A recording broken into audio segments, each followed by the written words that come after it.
Hello friends, welcome to ElectroPixels. If you like our channel, please don't forget to like, share, subscribe and press the bell icon for getting further notification.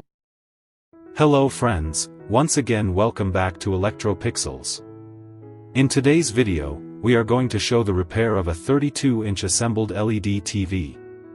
This TV comes with an SM4186 DC IC and a single COF Samsung panel.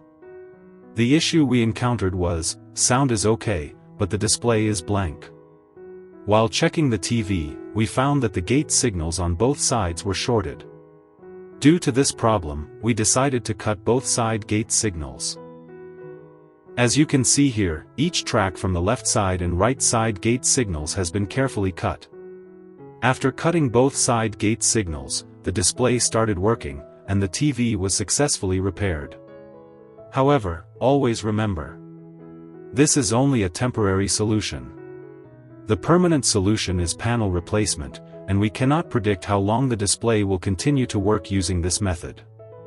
It completely depends on usage and luck. That's it for today's video. Hope you like our channel.